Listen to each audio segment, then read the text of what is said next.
Ngayong araw, isasagawa ang ikaapat na Atenito Mission sa West Philippine Sea. Iba't ibang tulong ang inihanda ng grupo kabilang na ang supply ng langis at logistical support para sa mga residente ng Pag-asa Island. Yan ang sentro ng balita ni Rod Lagusad. Live, Rod. Ryan, inaasahan na ngayong araw ay makakarating na ang Atenito Coalition sa Pag-asa Island. Ito ay para magatid ng tulong sa mga residente ng isla.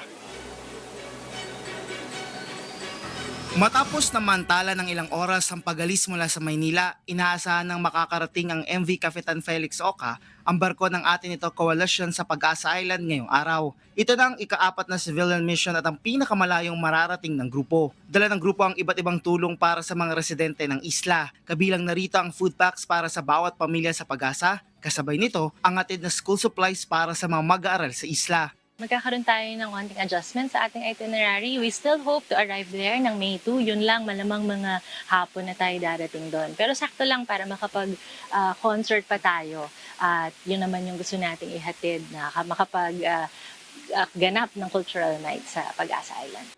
Sa paglayag ng grupo, may namataan din na Chinese Coast Guard vessel na may bow number na 3103. Habang naging hamon naman sa grupo ang hindi makapagpalipad ng drone sa West Philippine Sea. Sa pagpapatuloy naman ng paglayag ng grupo, patuloy ang pagsasagawa ng iba't ibang aktibidad. Kabilang narito ang pagsasagawa ng yoga kung saan nakiisa ang mga volunteer at media na kasama sa misyon. Nagsagawa rin ng film showing ang grupo kung saan ipinalabas ang mga naging pangyayari sa naunang 3 misyon.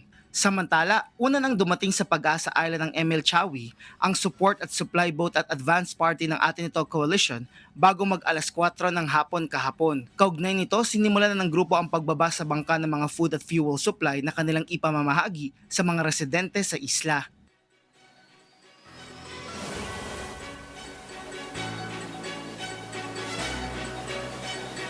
Ayan, kasama rin sa ibibigay na tulong ng Atenito Coalition sa mga residente ng Pag-asa ay ang pagsasagawa ng medical mission.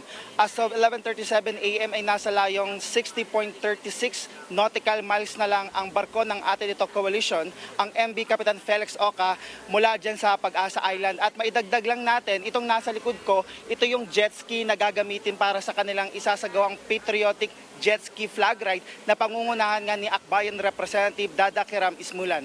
Ryan? Ingat kayo dyan sa biyahe nyo sa West Philippine Sea. Maraming salamat, Rod Lagusad.